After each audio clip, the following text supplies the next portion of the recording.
ക്ലബിലോട്ട് പോകാനെങ്കിൽ നിനക്ക് എന്തിനാ കാശ്? നിനക്ക് എന്തിനാ മോളെ കാശ്? അമ്മച്ചിയുടെ ബുക്ക് വായിച്ച് ഞാൻ അമ്മയോടല്ലേ കാശ് ചോദിച്ചത്. കഴിഞ്ഞ ദിവസം വരെ നിനക്ക് 2000 രൂപയാണെന്ന് പറഞ്ഞത്. അത് ഞാൻ നിനക്ക് തന്നല്ലോ. ഇനി എന്തിനാ നിനക്ക് കാശ്? ചോദിക്കുമ്പോൾ എനിക്ക് കാശ് കൊടുക്കാൻ നിൽക്കുന്നത്. അത് എന്തിന്റെ ആവശ്യം വന്ന് തെറ്റി കൂടെ? എനിക്ക് കുറേ ആവശ്യമുണ്ട്. ഞാൻ പറഞ്ഞത് കേട്ടാൽ മതി. ഇതാണ് എന്നോട് നടത്തുന്നത്. ചോദിക്കുമ്പോൾ അങ്ങനെ എടുത്തു കൊടുക്കും. കുട്ടിയുടെ വശലാവ് തന്നെ മതി. അവൾക്ക് ആവശ്യമുള്ളത് വാങ്ങാനില്ലേ? അമ്മ സ്കൂളിൽ പഠിച്ച കാലമല്ലല്ലോ ഇത്. എന്റെ കർത്താവേ, കാലവും മാറി കോലവും മാറി. എന്താണ് ഈ ലോകത്ത് നടക്കുന്നത്? എന്റെ ഇഷ്ടങ്ങൾ നടക്കണം, നടന്നേ തീരൂ. അതിനുവേണ്ടി ഞാൻ എന്തും ചെയ്യും. അമ്മച്ചിയുടെ കൈ നോക്കി മിണ്ടാ തിന്നാൽ മതി. അമ്മേ, ഞാൻ പറഞ്ഞ എനിക്ക് കിട്ടണം. നിന്റെ എല്ലാ വശതന്ത്രങ്ങൾക്കും എനിക്ക് കൂട്ടുനിൽക്കാൻ പറ്റില്ല. ഞാൻ പലതും സഹിച്ചു, ക്ഷമിച്ചു. എന്ത് സഹിച്ചു, എന്ത് ക്ഷമിച്ചു? ഞാൻ കൊച്ചായിരുന്നപ്പോൾ വില കൂടിയ ഉടുപ്പുകളും മിഠായികളും വാങ്ങിച്ചതാണ് ശീലിപ്പിച്ചത് ആരാ? മോളെ, അത് നമുക്ക് സ്റ്റാൻസ്. ഈ സമൂഹത്തിൽ നമുക്ക് കുറച്ച് വിലയും നിലയുമുണ്ട്. എന്റെ ഫ്രണ്ടോടെ കാലത്ത് നിർത്തിയാൽ എനിക്ക് 5000 രൂപ വേണം. തന്നിലേക്ക് പിടിച്ചു വലിച്ചു കൊണ്ടുപോയി എനിക്കറിയാം. മോളെ, നീ നമ്മുടെ മുഖത്തൊക്കെ ഇങ്ങനെ പറയാൻ എനിക്ക് എങ്ങനെ തോന്നുന്നു? അമ്മ പോയേ. അയ്യോ അമ്മ,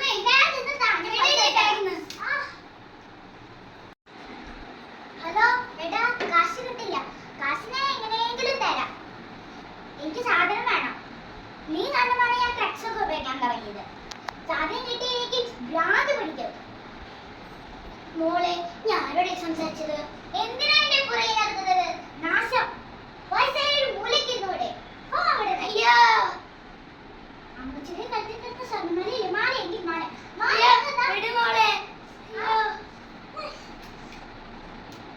അയ്യോ എന്റെ അമ്മച്ചി.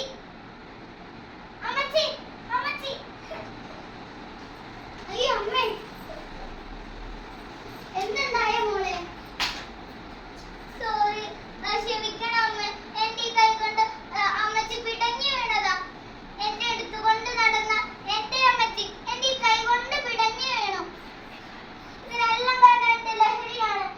സോറി. ഇനി ഞാൻ ലഹരി ഉപയോഗിക്കില്ല. നശിച്ച ലഹരിയാണ് എന്നെ ഇവിടെ വരെ എത്തിച്ചത്. ഇനി ഞാൻ ഉപയോഗിക്കില്ല അമ്മ. എന്നോട് ക്ഷമിക്കണം.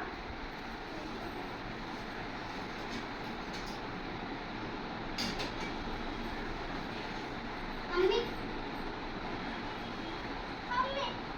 ഞാൻ ഇനി ചെയ്യില്ല. സാരമില്ല മക്കളെ, നിന്റെ അറിവില്ലായ്മയില്ലേ? അറിവിനേക്കാൾ നല്ലത് തിരിച്ചറിവാണ്.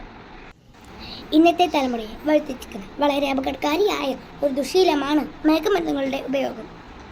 ഇവയുടെ ഉപയോഗം മൂലം യുവതലമുറ അനുദിനം നഷ്ടത്തിലേക്ക് പോയിക്കൊണ്ടിരിക്കുകയാണ്. ഒരു ലഹരി വിമുക്ത ലോകത്തിനു വേണ്ടി നമുക്ക് ഏവർക്കും ഉണർന്ന് പ്രവർത്തിക്കാം.